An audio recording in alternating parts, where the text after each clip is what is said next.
It wasn't a prank. It wasn't boys being boys. It was assault. It was humiliation. And it happened in front of 23 people who all said nothing. Blake stood behind her, smirking. Connor hit record. One hand, one tug, the wig came off. And with it, 17 rounds of chemo, 41 nights in a hospital bed, 3 surgeries, and every ounce of courage Amani had to show up that day. Gone. In 1 second of cruelty. Connor shouted, "Yo, she's straight up bald. For real. Like a cancer patient or something." Laughter. From the back of the room. Not everyone laughed, but no one stopped it. Amani froze, then turned around head bare, face still, and walked out. Not in defeat. In control. Because she wasn't going to hide. She wasn't going to cry in the bathroom and wait for it to pass.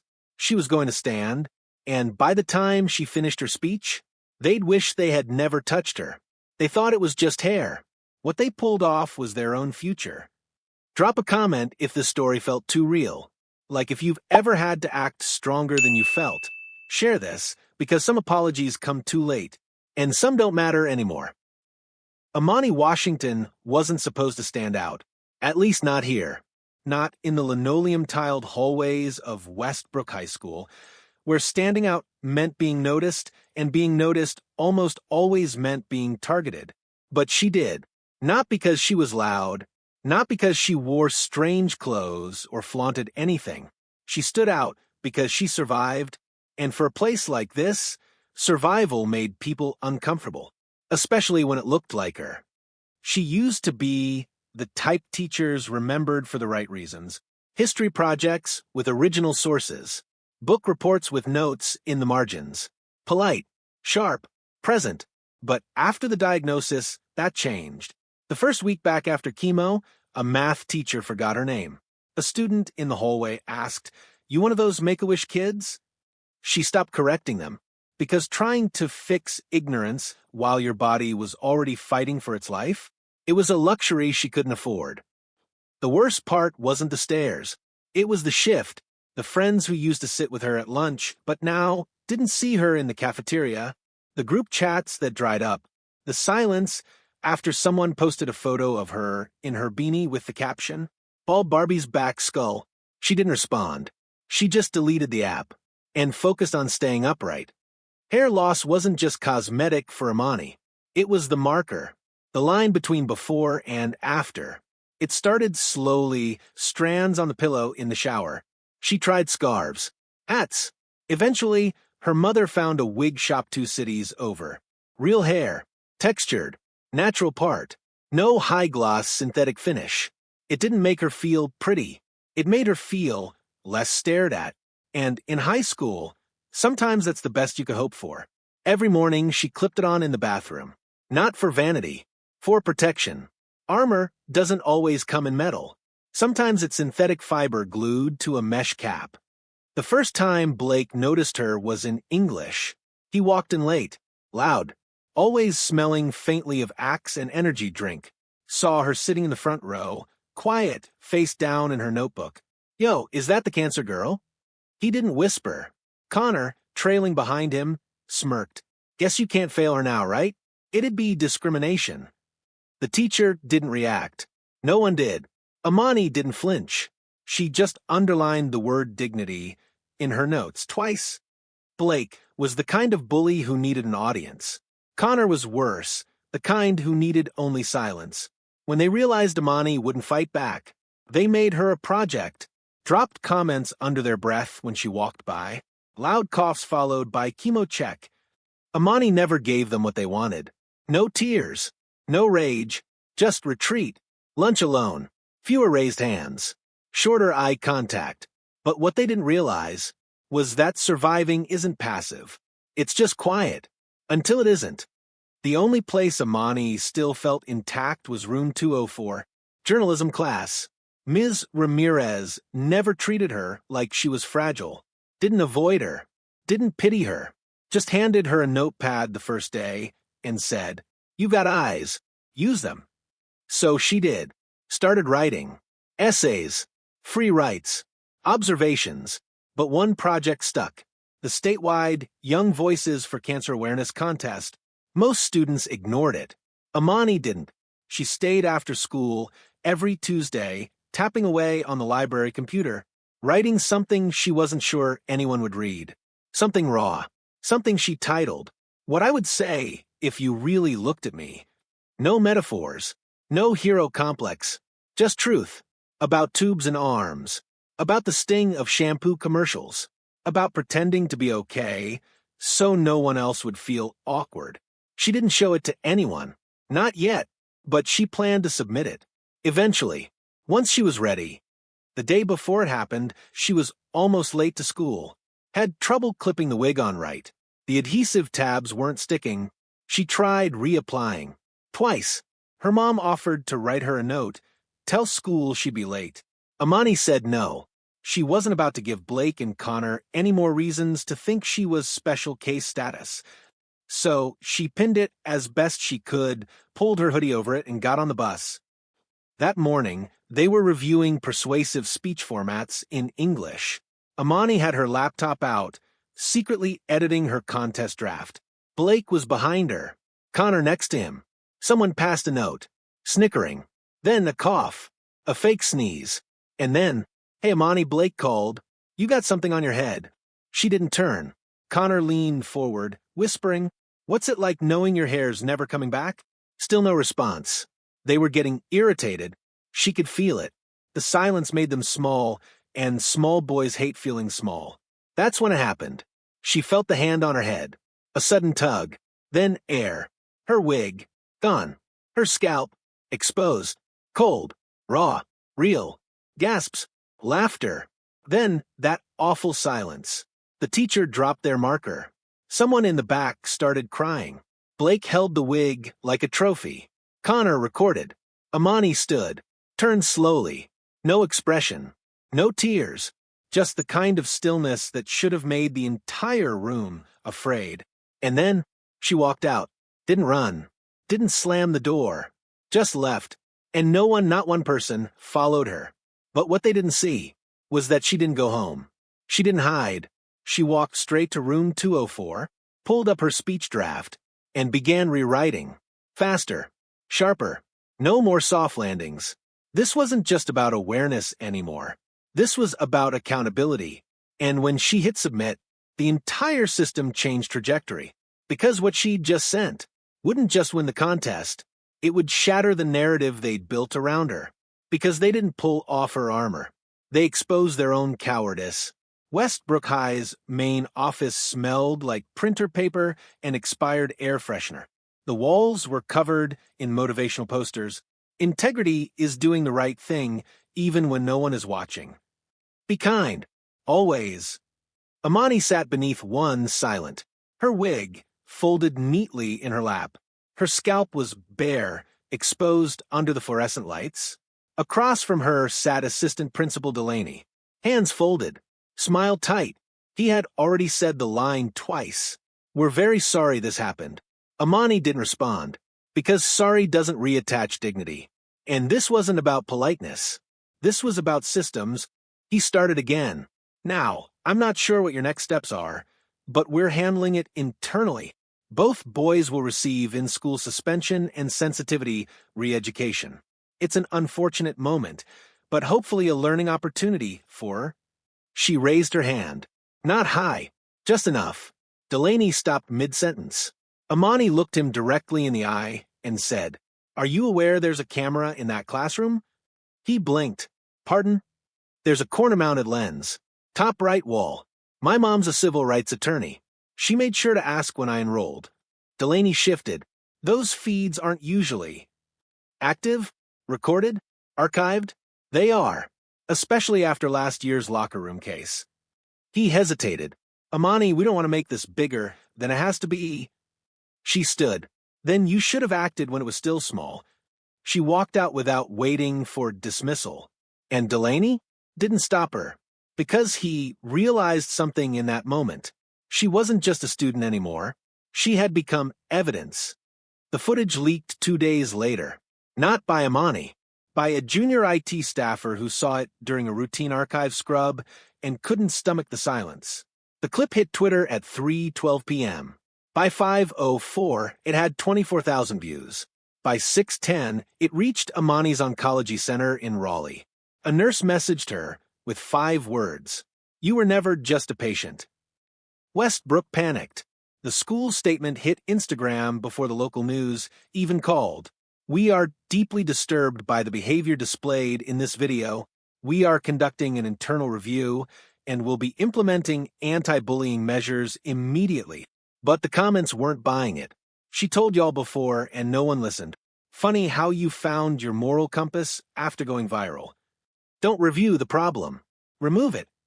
Someone started a change.org petition, Justice for Amani. 10,000 signatures in 48 hours. The boys' names were leaked, not by Amani but by their own classmates. Blake's football captainship was stripped.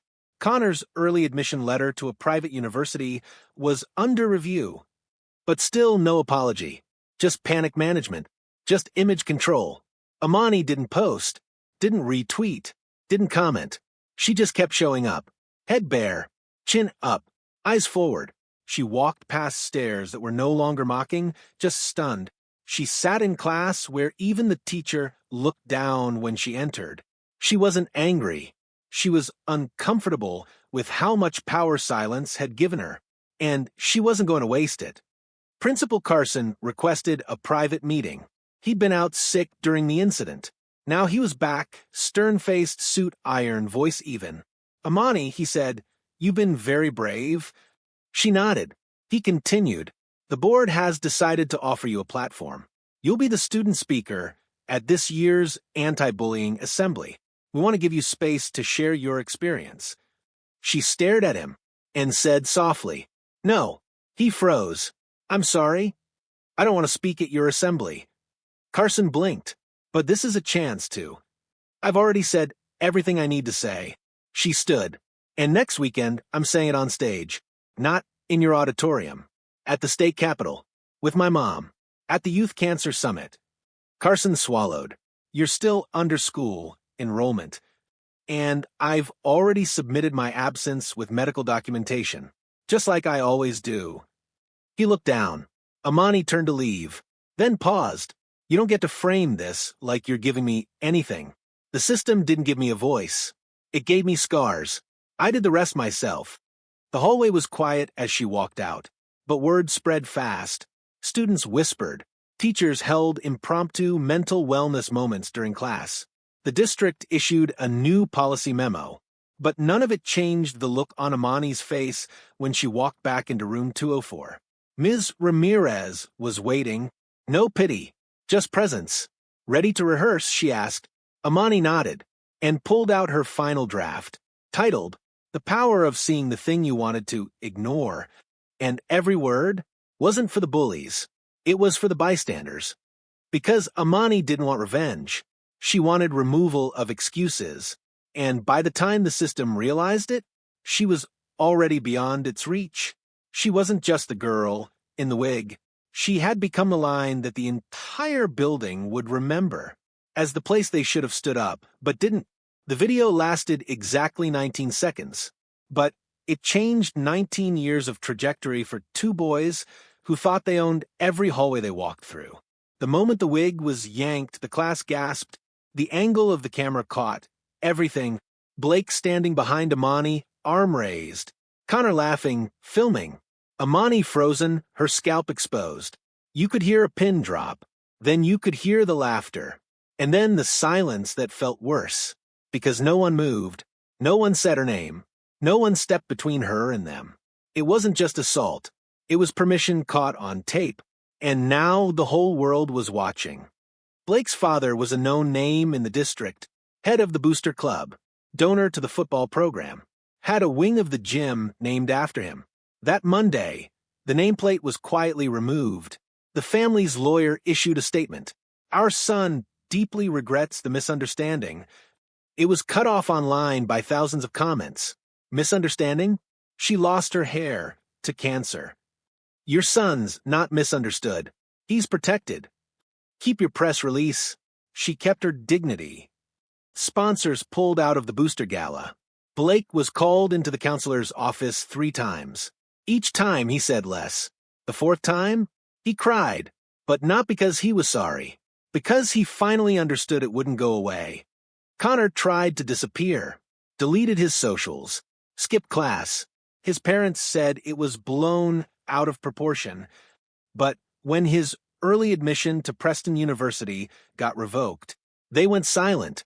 The admissions letter had read, "We seek students of high character and ethical leadership," and then, in a follow-up email, "We have revised our decision in light of new public conduct concerns."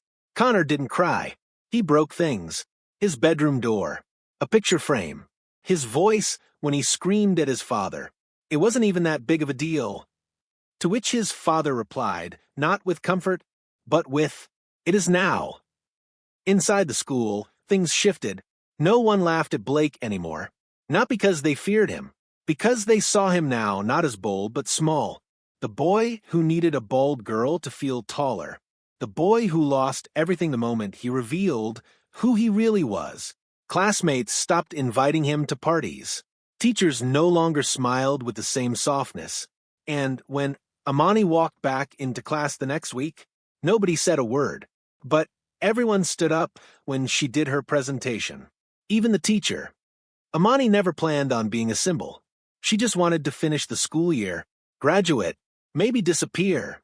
But now, she couldn't unbecome the mirror she had become. People were seeing themselves through her, through what they did, what they didn't do, and what they never want to become. At the Youth Cancer Summit, her speech went viral, titled, "This is not just about hair." She wore no wig, no scarf, just her head, clean, bare, strong. She spoke into a single mic in a packed auditorium. "I lost my hair. Then I lost my silence. Then I lost the belief that adults would protect me. But I found something else. I found what happens when one person stops hiding and makes it impossible for everyone else to keep pretending." The applause wasn't explosive. It was reverent, the kind that shakes from the inside out. After the summit, she was offered a scholarship, full ride, public health track, named in honor of her courage. She didn't smile when she received it. She looked down, clasped her hands, and said, "I accept, but I want to share it with someone else. Someone who stayed silent when I was hurt, but stood up when I needed them most." That person was Maya, a classmate who hadn't intervened the day of the incident, but who reported it immediately afterward, who testified to the board, who stood outside the admin building holding a sign that read, "We didn't deserve her. We better deserve the next one." Meanwhile, the district announced a full review of its anti-bullying policies. Not just training, structural. Every teacher now had to complete an 8-week bystander intervention course. Student handbooks were revised. Parents were required to attend digital responsibility workshops. And most telling of all, Room 108, where the incident happened, now had a small plaque near the entrance, in honor of the student who reminded us all what silence costs. They didn't name her. They didn't need to. Everyone knew. Back in the hallways, Amani kept walking like she always had, head up, steps firm. And now, when people looked, they didn't look away. They nodded. They stepped aside. Some even whispered thank yous. But Amani didn't do it for that. She did it so no other kid would have to pretend they were okay just to survive second period. And Blake? He was still there, still attending, but not the same. He ate lunch alone, not out of punishment, out of absence. No one invited him back in. No one defended him anymore. And the worst part? He finally understood. Not just what he'd done, but who he'd been allowed to be. And that was the real loss. 2 weeks after the clip went viral, after the speech at the summit, after the district reviewed policies and typed out carefully phrased apologies, Amani walked back into Westbrook High. No media, no statement, just her. Head bare, shoulders straight, sneakers a little worn, hoodie zipped up halfway. She looked like any other student. But the silence when she entered the building, it said everything. The halls were louder than usual, but only behind her back. Students whispered. Some stared. A few tried to smile, the I don't know what to say kind of smile. She didn't return it. She didn't need to. Because for the first time, the quiet wasn't about erasure. It was about witness. Her locker had been cleaned. Back in October, someone scratched the word Baldy across the paint with a key. Now it was painted over.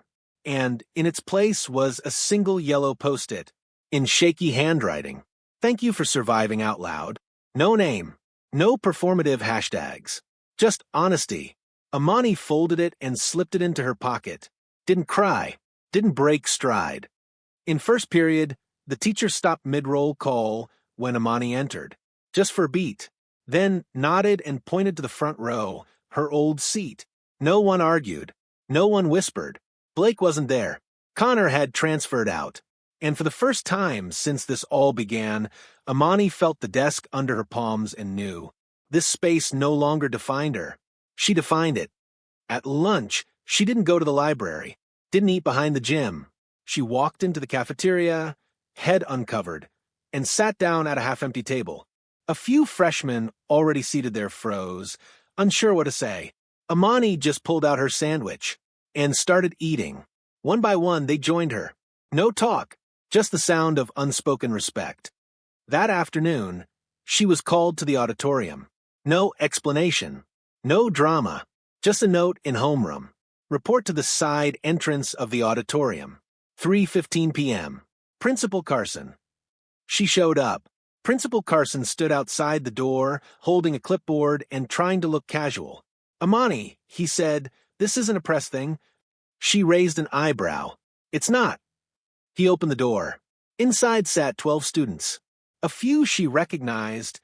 Maya, the girl who later reported the bullying. Others were unfamiliar. They sat spaced out in a semicircle. Some looked nervous. Principal Carson said, "This is the founding team of the Student-Led Disciplinary Review Board. We were going to roll it out next semester, but your speech changed the timeline." He stepped aside. They asked if you'd join. Amani blinked, not because she was surprised, but because this time they weren't asking her to speak about pain. They were asking her to shape what comes next. She walked to the empty seat in the center, sat down, opened her notebook, and began talking, not with anger, not with vengeance, with clarity. Accountability doesn't mean punishment. It means we stop pretending there were no signs. It means holding people responsible not just when it's public, but when it's private. One student raised their hand, Luis, a freshman. He looked nervous. What do you do if the person who did the harm is your friend? Amani didn't blink. You stay their friend by being the one who refuses to lie to them. Silence. Then pen scribbled. Heads nodded. And something heavy lifted. Because this wasn't a therapy circle. This was a blueprint. And Amani? She was drawing it. Down the hallway, Blake sat in detention. His hearing was scheduled for the following week. He wasn't suspended, not anymore. Just waiting. For what, he didn't know.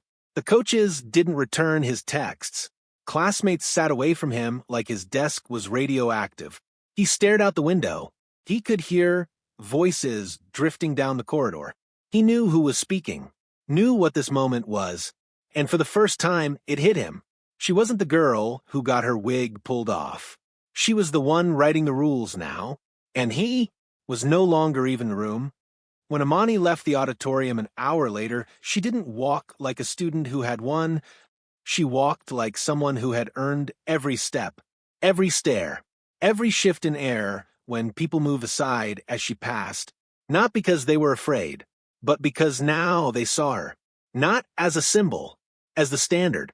The meeting was scheduled for 4:15, not after school, after everything, after the summit, after the speech, after the student-led review board formed. Principal Carson made the request official, a voluntary conflict reconciliation process under school code. Amani didn't flinch. She said yes, but with one condition. No one speaks for me. No moderator. No guidance counselor buffer. Just her and Blake, face to face. The door was closed. The clock ticked, and Blake sat on one side of the long table, staring at his hands. Amani entered. No notes, no bag, just her. Still bald, still proud, still silent at first. Blake looked up, tried to hold her gaze. Failed. I'm sorry, he said. She didn't sit, didn't say anything, just walked to the whiteboard on the far wall, picked up a marker, wrote one word in capital letters, humiliation, then turned. That's what you took from me. Not just hair, not just privacy. You made my sickness a joke. You made my survival a stage. Blake looked like he wanted to crawl into himself. I didn't think it'd blow up like that. She took a step closer. You didn't think I mattered that much. Silence. You didn't think anyone would care what happened to the bald girl, right? He shook his head. I didn't mean to make it public. Amani cut in. But you did, because you meant to laugh. You meant to show off. And you meant to tear someone down so your world could feel taller. He blinked. Swallowed. I don't know who I was when I did that. That's the only honest thing you've said, she replied. She finally sat. Across from him. No desk between them now. Just truth. Amani reached into her pocket, pulled out a folded piece of paper, laid it in front of him. Blake stared at it. Didn't touch it. What's this? A transcript of your college recommendations. You applied early to 3 schools. You were waitlisted by all of them after the incident. His eyes widened. How? Public records. FERPA allows disclosure with parental permission. My mother's a civil rights lawyer. She called each institution and asked them what standard of ethics they required for applicants. Blake's breath caught. Why are you showing me this? Because I want you to understand. You didn't just lose a seat in college. You lost your credibility. He looked like he might throw up. She continued. That doesn't mean you're over. But it does mean you're accountable. He stared at the paper, then back at her. What do you want me to do? She stood again. I don't want anything. This isn't for me.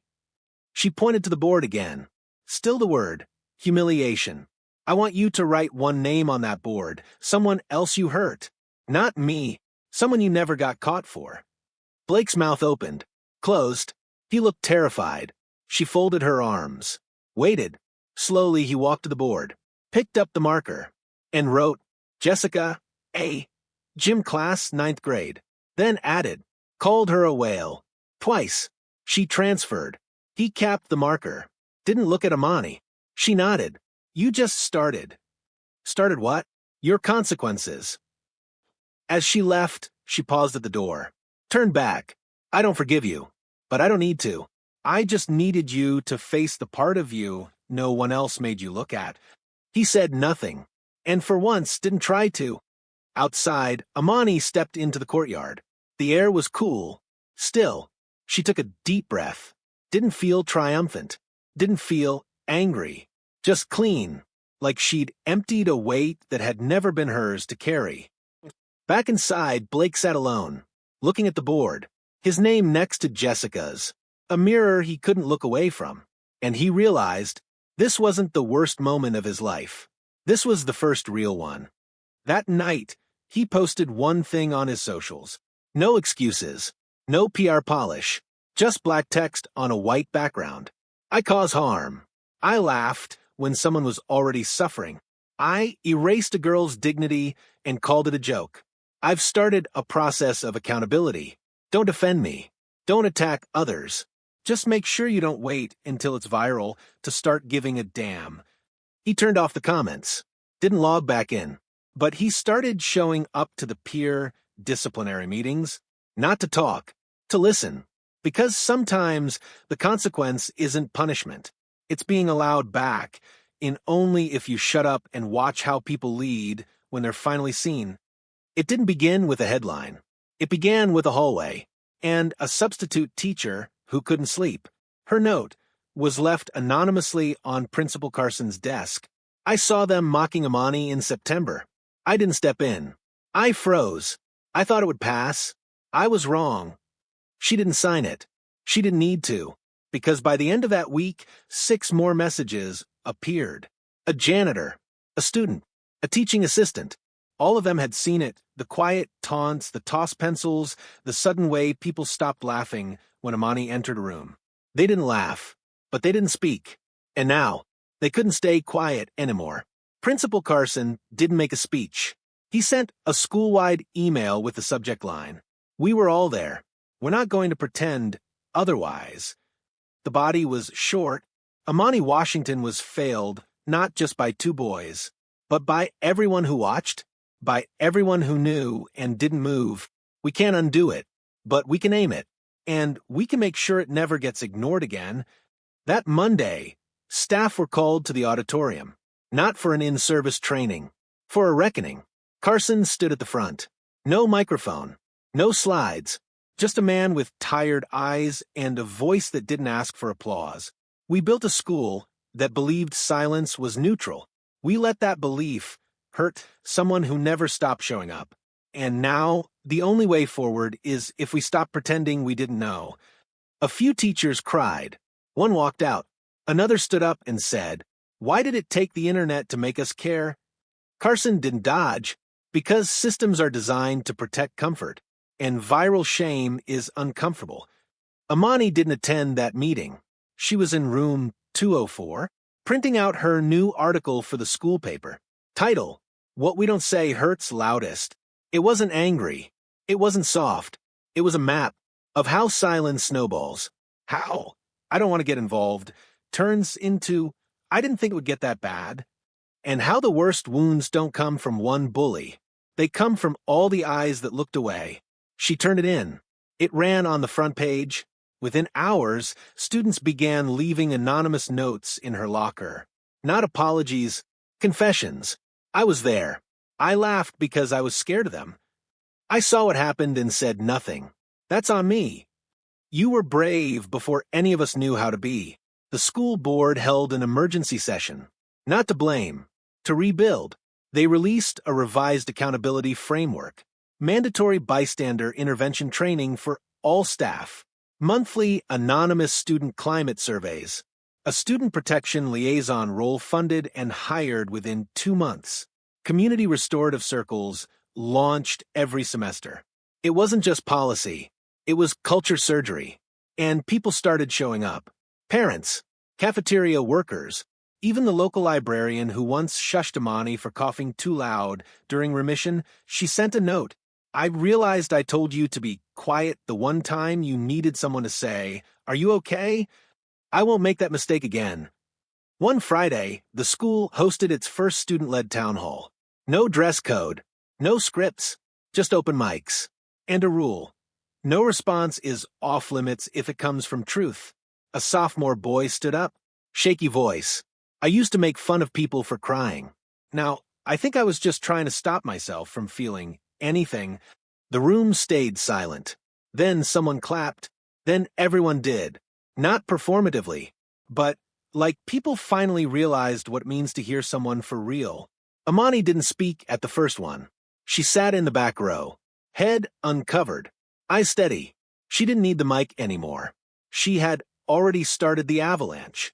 Now, she was just making sure it didn't stop too soon. The momentum didn't stop in Westbrook. Across the district, student councils asked for Amani clauses in their handbooks. A single incident of witnessed public humiliation will trigger immediate review, regardless of intent. No student's medical status shall be grounds for commentary, ridicule, or mockery, verbal or nonverbal. If you record someone's suffering and do nothing, you are part of the harm. Some parents pushed back, called it overreaction, called it softening kids. But for every complaint letter, 3 more came in from survivors of bullying, of illness, of silence. One email read, "I'm 32. This would have saved me in 9th grade." The second town hall opened with a poem, written by Maya, the girl who had reported the bullying after the wig was pulled. She titled it, "We Can't Be Afraid to Be the First One Standing." It wasn't polished. It was powerful. And when she finished, she looked right at Amani. Didn't smile. Just nodded. Amani nodded back. Because this wasn't about becoming best friends. It was about building a school where bravery wasn't rare. Connor didn't come back. His family moved. But Blake did. He sat in the back row of every meeting. Didn't speak. Didn't ask for redemption. But he filled out every worksheet in the new empathy through accountability course. Wrote things like, I didn't know what empathy looked like until I saw the way people listened to her without asking for anything in return. He didn't erase the past, but he showed up for the future. And that was the beginning of repair. A month later, Principal Carson hosted a press-free assembly, not to celebrate, to mark a shift. He didn't introduce Amani. He didn't need to. She walked on stage, stood in front of the school, and said, "I didn't want to be the story that made people care. I wanted to be the person who reminded you you always should have. And now, it's not about me. It's about who you'll be the next time someone stands where I stood." She stepped back, and every student stood with her, not to clap, to show they heard her. That night, she sat at home with her mother, on the floor, folding a paper crane out of the speech printout. Her mom asked, "Do you think they'll keep this going when you graduate?" Amani didn't answer right away, then folded the wings carefully and said, "They will, because it's theirs now. I just showed them what silence costs." She held up the crane. "And what's possible when we speak?" The award came in a box. It was glass, smooth, heavy, etched in gold. Student Courage Recognition Award, State Board of Education, 2025. Amani opened it, stared at it for 3 full minutes, then closed the box again and slid it under her bed, because she hadn't done any of this for a plaque. And truth be told, the phrase student courage made her stomach turn. It made it sound like something she volunteered for, like she had a choice. She didn't. Her real reward came 2 weeks later. In a conference room off the district's downtown office. 8 chairs, for board members, 1 legal counsel, and her. No cameras, no stage, just signatures. That day, Amani co-signed the policy now permanently embedded into the district Student Protection Code, mandated Peer Witness Advocacy Response Procedure, PWRP. It outlined real-time escalation for in-class abuse, accountability reviews with mandatory student presence, survivor-centered follow-up options, a policy transparency across schools and parent portals. It didn't have her name on it. That wasn't the point. What mattered was that it would outlive her graduation. It was, finally, a system bigger than her survival. Back at school, Principal Carson invited her to speak at the upcoming district-wide assembly, live-streamed, broadcast to every school in the county. She declined, politely. "I've already said enough. Let the policy speak now." He didn't argue. He just nodded, because he understood. She wasn't performing justice. She was enforcing it. Instead, Amani asked for something else. A 20-minute meeting with the district's new student advocacy coordinator, a position created in direct response to her case. His name was Mr. Palmer, former counselor, soft-spoken. She came in with notes, not to tell her story, to talk logistics. The hotline doesn't work if students don't know who reviews the reports. There needs to be visual presence, stickers, flyers, QR codes. The first person who speaks up can't be punished by silence from staff. Mr. Palmer didn't interrupt. He took notes. When she finished, he said, "Would you consider staying on as a youth consultant after graduation?" Amani blinked. "You want to pay me to keep doing what I was forced to do for free?" He laughed, then nodded. "Yes, that's exactly what I want." She smiled. "Then let's make it official." They shook hands. No applause, no photo op, just alignment. Later that month, Amani sat in on her first staff policy workshop. 12 adults, all older than her, all watching her carefully. At first, she was the inspiration kid, the cautionary tale. But after the second slide, after she started explaining implementation gaps and real-life failures in protocol, she wasn't the girl who got bullied anymore. She was the expert in the room. And they listened, not because they were told to, because they had to. She kept saying no to interviews, no to speaking tours, no to magazine features with photo shoots. She told her mom, "I don't want to be the face of survival. I want to be the reason other kids don't need one." Her mom just nodded. "You've already done more than most adults ever will." And that night, Amani didn't go online to check what people were saying about her. She stayed up folding paper cranes, one for every change that had gone into effect. By June, she had 47, all stacked in a shoebox. Not for display, for evidence. Meanwhile, the world kept moving. Westbrook High returned to some version of normal. But the normal was different now. There were eyes watching, not just to judge, but to intervene. A student snickered once when another kid stuttered in class. The teacher stopped everything, turned and asked, "Do you want to try again, or should I?" The room froze. Then the boy apologized, and class moved on. No shame, just a shift, a ripple that started months ago and hadn't stopped moving. On the last day of school, Amani visited room 204. Ms. Ramirez had a folder for her. Inside, a printed version of every article Amani had written that year, tied together with a red ribbon. She handed it over with a smile. "You didn't just report the truth. You made people ready to hear it." Amani looked down, then asked, "Do you think they'll keep this going?" Ms. Ramirez didn't hesitate. They'd be too ashamed not to. A few days before graduation, Amani walked the halls for the last time. Her hand grazed the wall she used to lean on when the fatigue hit hardest. She stopped in front of the bathroom stall where she once cried silently after her wig slipped during a quiz. Then, finally, she passed the classroom, room 108 where it all happened, where the wig was pulled, where the silence screamed louder than the laughter. She didn't go in. She just stood outside, then reached into her bag, pulled out a small sticker, placed it at the bottom corner of the door. It read, "This room knows better now," and she walked away. The first sign that things had changed wasn't a news segment. It was a hallway in another school, Cedar Ridge High, 3 towns over. A girl named Raina caught a boy trying to yank the hoodie off a student in remission. She stepped in without thinking, raised her voice. "You think this is funny? You think this is power?" The teacher froze. The class fell silent. And Raina? She didn't stop. She told the office. Then the district. Then posted a photo of her class the next day, each student wearing headscarves in solidarity. The caption, "Because of Amani, I didn't freeze. And because I didn't freeze, he didn't get away with it." The photo hit 40,000 likes. The district didn't issue a press release. They rewrote their student response protocol. And Raina? She got a call from a name she didn't expect. Amani Washington. No camera. No quote. Just, "You did exactly what I hoped someone would." It wasn't just students. Across the county, schools began requesting Amani's policy framework. Not the speech. The document. Principals shared it in PDF form. Boards voted it in.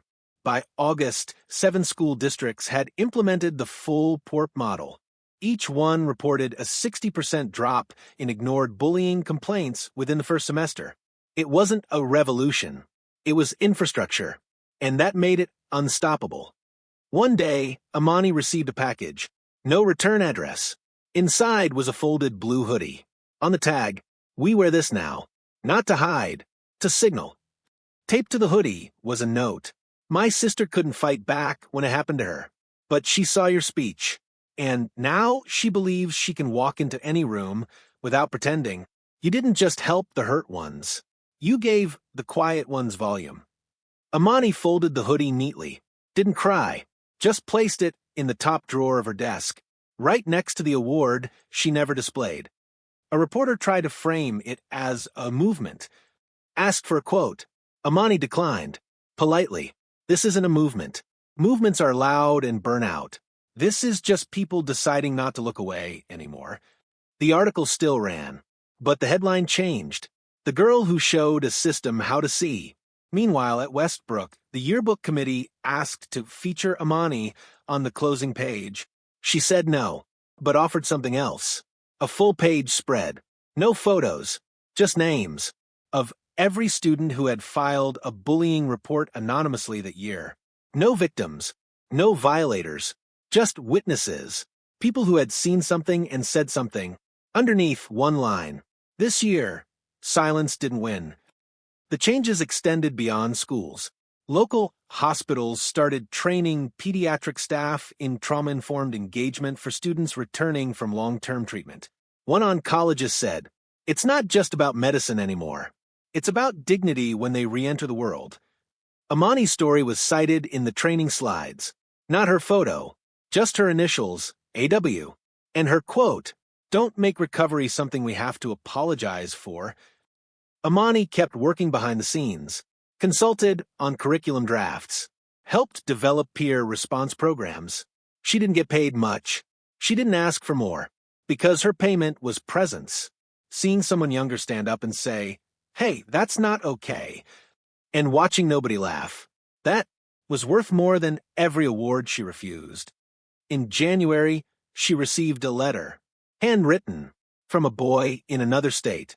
He didn't include his last name, just an initial and a drawing of a school hallway.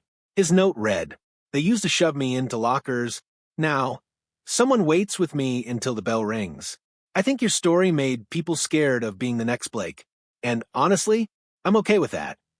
Amani wrote back, no return address needed, just a postcard that said, "It's not about fear. It's about finally knowing what respect looks like in public."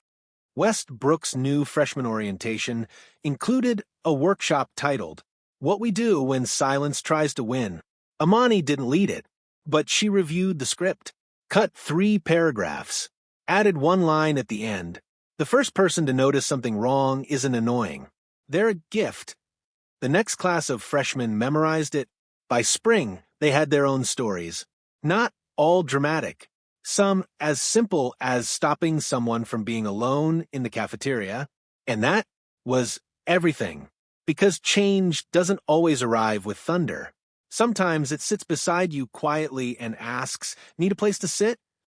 At her old locker, now repainted and relabeled, a new student left a note. "Whoever used this last, thank you." People stop at this locker. Sometimes they straighten their backs. It's weird, but it helps. Amani saw the photo online, didn't comment, just smiled, and kept moving. Because justice wasn't her name anymore. It was the echo she left behind.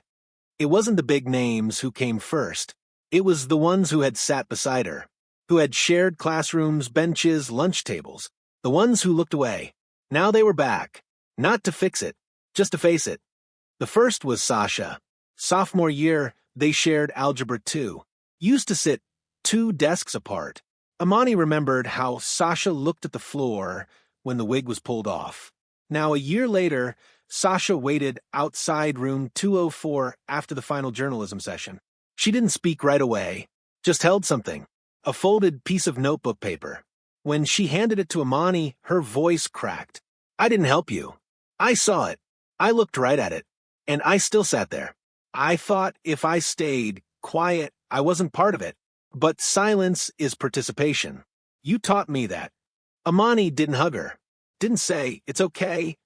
She just looked her in the eye and said, "You're here now. That counts." Sasha nodded, eyes wet, then walked away. The note stayed in Amani's palm. She didn't open it. She didn't have to. Then came Mr. Heath, her sophomore science teacher, the one who had once turned up the projector volume when kids whispered cruel things behind her. He asked to speak after school. They met in the lab. He couldn't look at her at first. "You were in my class when you first started treatment." She nodded. "I remember." He stared at the whiteboard. I noticed when they laughed. I told myself it was outside my job, that I should focus on the lesson. But the lesson should have been you. He finally looked at her. "You deserved more than neutrality." Amani replied, "Neutrality was never neutral. It just protected them." He sat down. "Quiet. If you'll let me, I'd like to help lead the freshman workshop next year. The one you wrote." She didn't smile, but her voice was warm. "Then show up like I'm still in the room." He nodded, and meant it. The library aide sent an email. It read, "Dear Amani, I shushed you once in the library when you were crying behind a book. I thought I was being professional. I realize now I was just scared of your pain. You made me braver. I won't make that mistake again." She signed it, Miss H., the one with the gray sweater and the loud keychain. Amani laughed when she read it, for the first time in weeks. Then came someone she didn't expect. Maya, the one who reported the incident, who joined the board, Who wrote the poem? She found Amani sitting alone at the back of the auditorium after a policy workshop. Brought 2 sodas. Sat beside her. No words at first.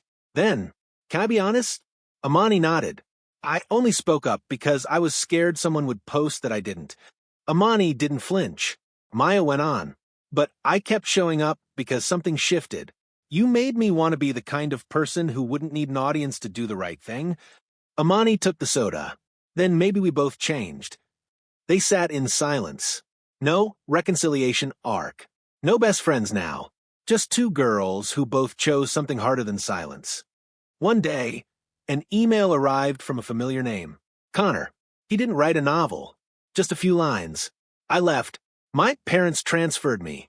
I know now that leaving didn't undo anything. I thought I'd get distance from what I did, but your story followed me.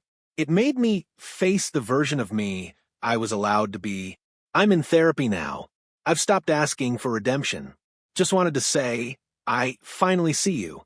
And I hope someday you don't flinch when you hear my name. Amani didn't reply. She archived the email.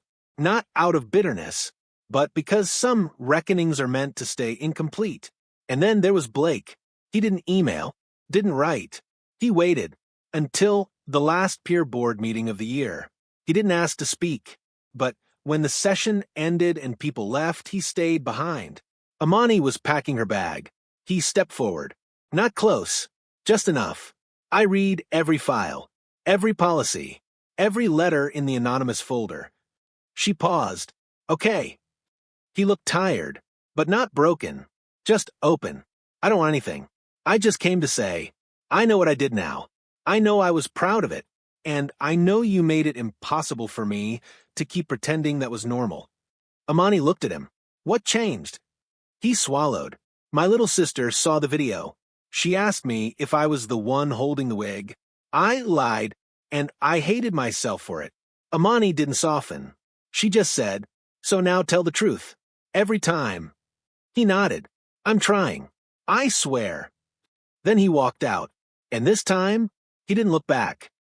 Later that night, Amani sat on her bedroom floor, sorting the stack of letters she'd collected, notes from students, emails from teachers, apologies, confessions, not all of them clean, but all of them honest.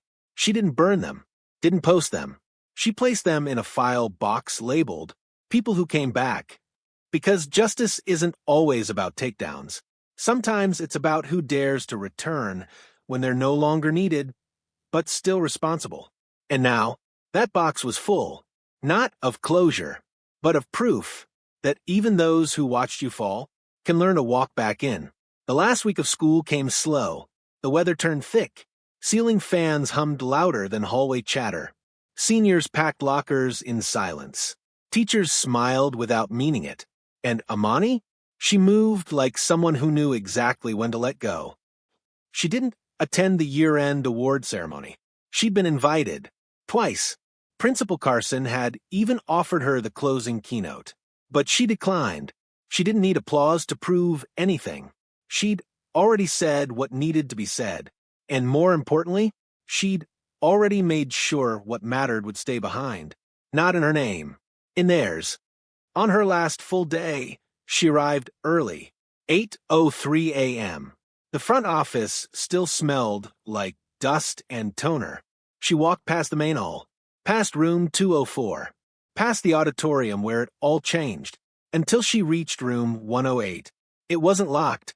She opened the door, stepped inside. It was just a classroom now. The desks had been rearranged, the lighting softer. There was a new plant by the window, and in the back corner, the same spot where her wig once hit the floor, sat a new chair, bright orange, with a laminated sign. This seat stays empty, not out of absence, out of remembrance. Amani walked toward it, sat in the desk beside it, and just breathed. She reached into her backpack, pulled out a folded piece of paper. Not a speech, a list, things she had once written to remind herself she still existed during chemo. Touch something soft every day. Say one true thing out loud. Take up space, even if only in your notebook. Don't let silence trick you into thinking you're small. She folded it again, tucked it under the orange seat, not to be found, to be left, because some parts of us don't need discovery. They just need to be rooted in a place we changed. After that, she made one last stop, the office of the student advocacy coordinator, Mr. Palmer. He greeted her with the usual quiet nod. "You ready?" She nodded. He handed her a folder. Inside was the finalized policy implementation package for the next 5 years. Her handwriting still marked up the margins. Her language shaped the clauses. She flipped to the last page, signed her name, not in cursive, not ceremonially, just firm, legible, permanent. "You want to give a quote?" he asked. She smiled. "No, let the next girl be the one who doesn't have to." The graduation ceremony was held outside. Amani showed up 10 minutes late. No robe, just a black dress. Simple flats. She sat in the back row of the bleachers. No one noticed at first. Then someone pointed. Another whispered. And soon, people started waving. She waved back, once, then stood, and left before they could hand her anything, because she didn't need a diploma to prove she made it. She'd walked through more fire than anyone here could imagine, and still chose not to burn anyone down on her way out. That night, she sat in her room. No music, no laptop, just light spilling through the window, and a stack of folded cranes beside her. She opened the bottom drawer of her desk, took out a small black box, the same one that held the award she never displayed. This time, she opened it, placed one paper crane inside, closed it, then locked the drawer, not to hide it, to keep it safe, because some symbols don't need to be seen. They just need to survive. Weeks later, Ms. Ramirez found a note tucked in a drawer in room 204. It wasn't addressed to her, just one line.